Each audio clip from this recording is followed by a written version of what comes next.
The invitation arrived on a Tuesday morning, slipped beneath the door of Miriam Colby's small rented room above the button shop on Westgate Street.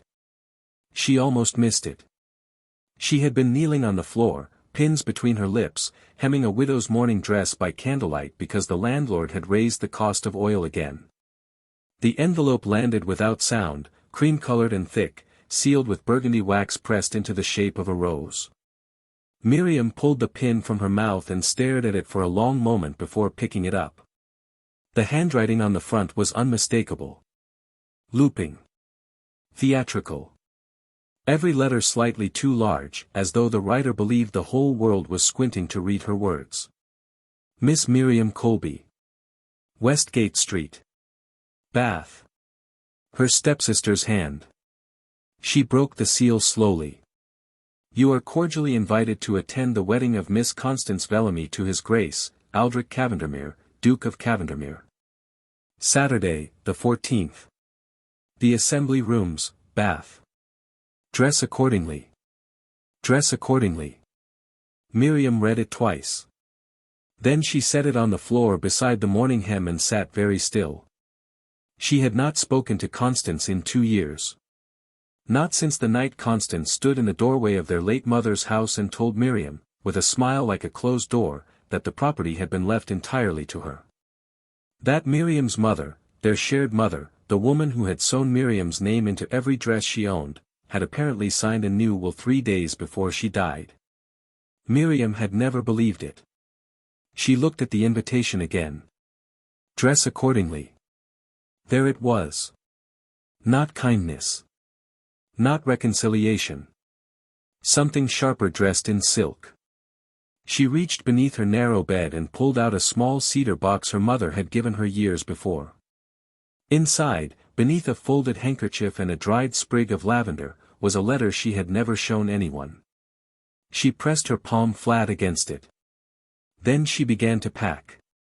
Bath in early October wore its grandeur like a coat it had owned for centuries, unhurried, slightly worn at the edges, and entirely convinced of its own importance. Miriam arrived by the cheapest coach available, seated beside a farmer's wife carrying a basket of live geese. She descended onto the cobblestones of Union Street with a single traveling bag over one shoulder, her best dress pressed but visibly mended at the left sleeve, and the cedar box tucked beneath her arm like something she would not trust to luggage. She had arranged to stay with Mrs. Okafor, a seamstress friend who kept a small room spare above her alterations shop near the circus. It was not elegant. But it was warm, and Mrs. Okafor asked no questions beyond whether Miriam had eaten, and when Miriam said not since morning, pressed a bowl of thick soup into her hands without ceremony.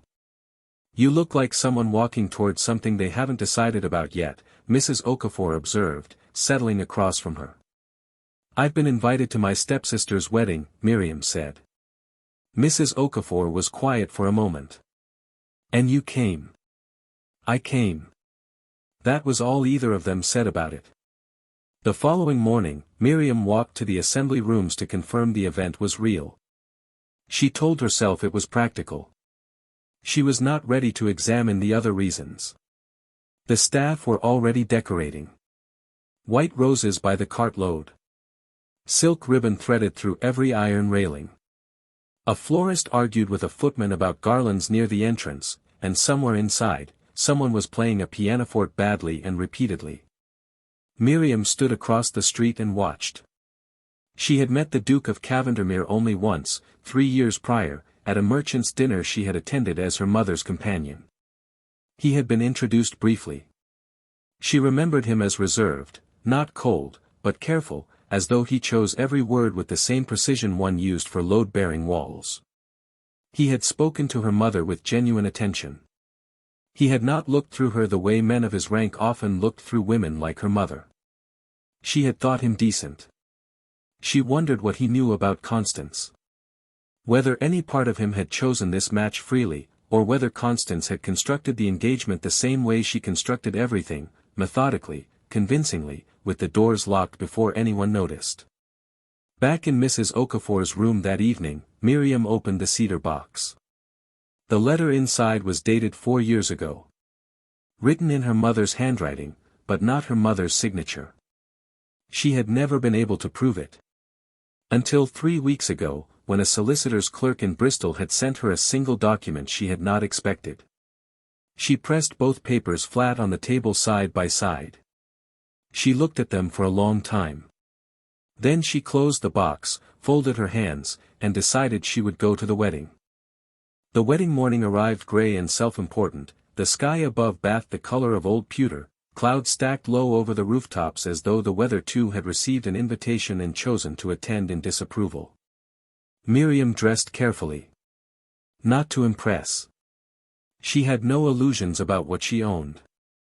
Her gown was deep green wool, well cut but simple, the mended sleeve disguised beneath a shawl she had borrowed from Mrs. Okafor. She pinned her hair herself, took one look in the small mirror above the washstand, and decided she looked like exactly what she was, a woman who had come with a purpose. She arrived at the assembly rooms 12 minutes before the ceremony was due to begin. The entrance hall was already crowded with Bath's finest, silk and powder and the particular kind of laughter that existed only in rooms where everyone was performing for everyone else. Miriam moved through it quietly, the cedar box absent from her hands today. She had left the documents with Mrs. Okafor for safekeeping. She was not here to produce them yet. She was here to watch. A footman checked her name against a list. His eyebrow lifted almost imperceptibly when he found it, the single moment that confirmed what she had suspected. Her name had been added late. An afterthought. Or a deliberate placement, like a prop set on a stage. She was shown to a seat at the very back of the room. Behind a pillar. Miriam sat down, folded her hands in her lap, and almost smiled. Constance had seated her where she could be seen arriving but not easily found afterward. Close enough for the humiliation of being present, far enough to be dismissed. It was elegant cruelty, she had to admit. Her stepsister had always had a talent for architecture, building situations the way other people built houses, with load-bearing walls of pride and windows positioned to let in only the most flattering light. The guests filled the room around her. She recognized no one. No one recognized her. That suited her entirely. Then the Duke entered from the side door. Aldrich Cavendermere was taller than she remembered. He walked with the kind of stillness that had nothing to do with arrogance, it was the walk of a man who had learned not to let rooms affect him. He took his place at the front, exchanged a word with the officiant, and then stood with his hands clasped behind his back and looked at nothing in particular. He did not look like a man anticipating his own wedding. He looked like a man enduring a procedure he had agreed to and now questioned. Miriam watched him carefully. Then Constance appeared at the entrance. The room shifted. Heads turned. Someone near the front made a small sound of admiration. Constance moved down the aisle in ivory silk and absolute confidence, her smile precisely calibrated, wide enough for warmth, controlled enough for dignity. She was, objectively, a beautiful woman. She was also, Miriam knew with complete certainty, a fraud. Halfway down the aisle, Constance's eyes swept the room in the practiced way of someone confirming their audience. They passed the pillar. They found Miriam. For exactly 2 seconds, the smile didn't change. But her eyes did. Something flickered there, not guilt, not fear. Something colder. A confirmation. You came. Good. Miriam held her gaze and did not look away. Constance looked forward and kept walking. The ceremony proceeded with the particular solemnity of occasions where significant money had been spent on flowers. Miriam sat behind her pillar and listened. The officiant's voice carried well, trained, resonant, the voice of a man who understood he was part of the performance. He spoke of covenant and honor and the sacred nature of legal union. Standard language. Miriam had sewn enough wedding dresses to have heard variations of it many times. It was when the officiant reached the matter of legal consent that she straightened in her seat. If any person present knows of any lawful impediment to this union, let them speak now or forever hold their peace. Silence. The kind of silence that fills rooms like water. Miriam's hands were completely still in her lap. She did not stand. Not yet. She had no intention of making a scene in front of 300 people with nothing but documents she had not yet had verified by someone with legal standing. She was not her stepsister. She did not perform without preparation. But the moment passed, the ceremony continued, and something shifted quietly in the room. The Duke spoke his vows in a low, measured voice. He did not stumble. He did not hesitate. But when he placed the ring on Constance's hand, his jaw tightened in a way that had nothing to do with emotion and everything to do with restraint. Miriam noticed. She filed it away. After the ceremony, the guests moved to the adjoining banquet room. Miriam followed at the edge of the crowd, unremarkable, unannounced, a woman in green wool who belonged to no visible group and therefore attracted no sustained attention. She found a position near the far window with a clear sightline to the head table. That was when she saw the man. He was standing near the service corridor, not a guest, not a servant. Somewhere between the two. Middle-aged, in a brown coat, watching the head table with an expression that Miriam recognized immediately because she had worn it herself for 2 years. The expression of someone who knew something and had not yet decided what to do with it. She crossed the room toward him before she fully decided to. "You're watching the Duke," she said quietly, stopping beside him as though they were simply two people admiring the floral arrangements. The man looked at her sideways. "I might say the same of you." "I have reason to," Miriam said. "I'm beginning to think you do as well." A pause. He studied her with the careful eyes of someone who had learned caution the hard way.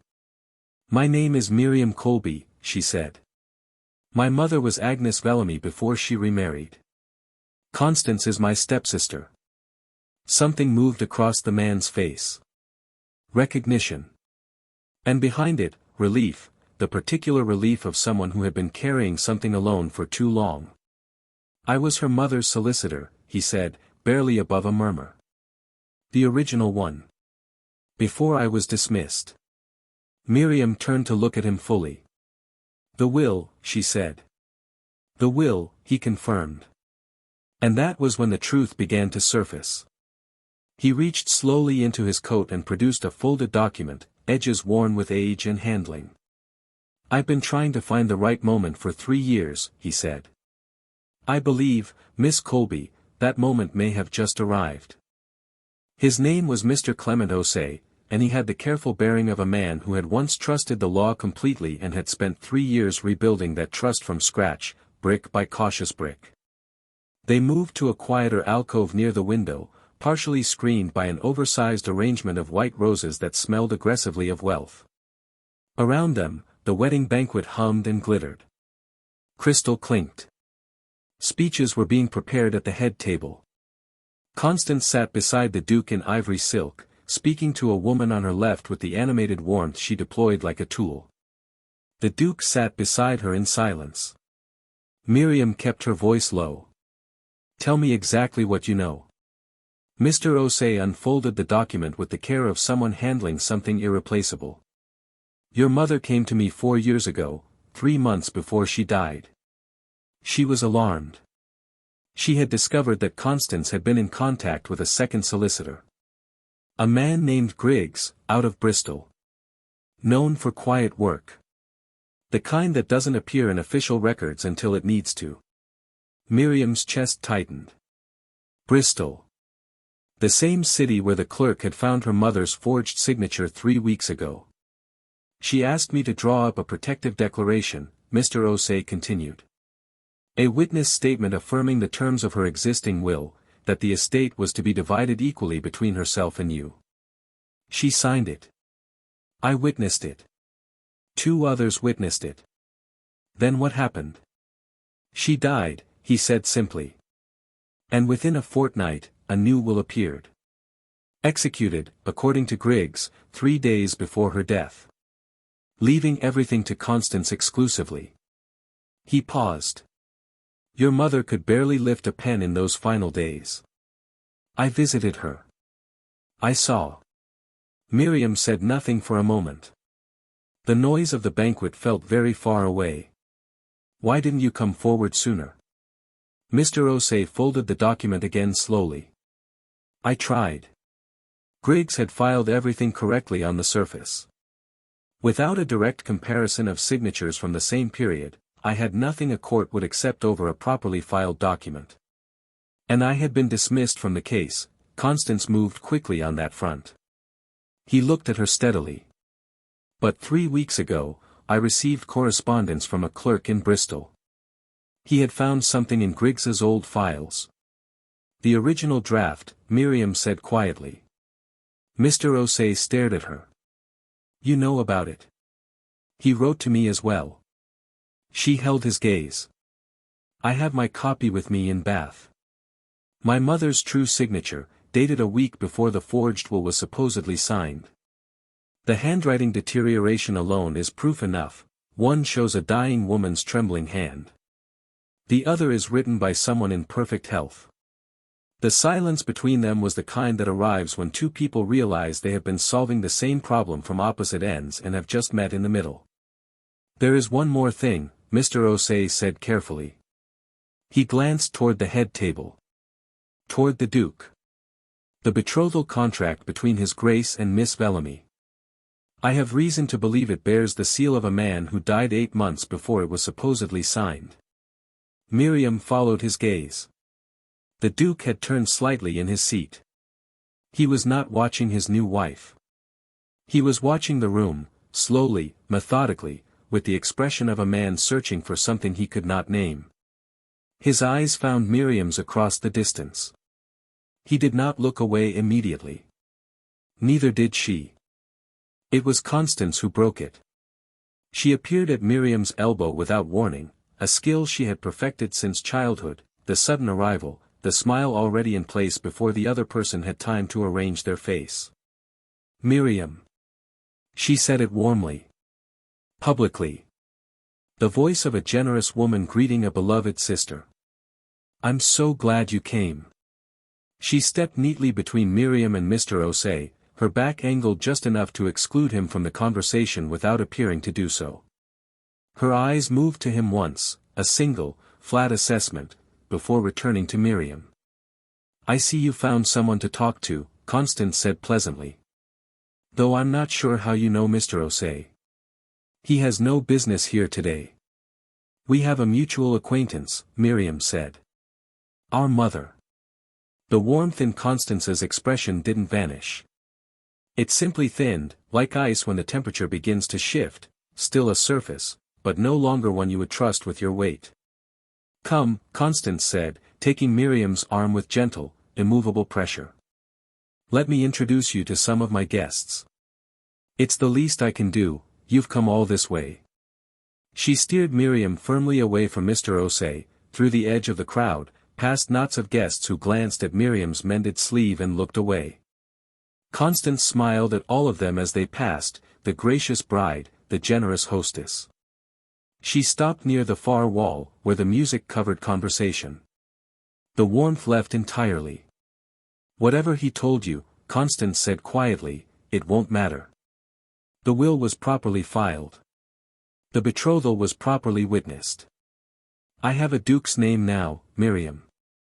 I have this house, this day, this life. She tilted her head slightly. What do you have? Miriam looked at her for a long moment.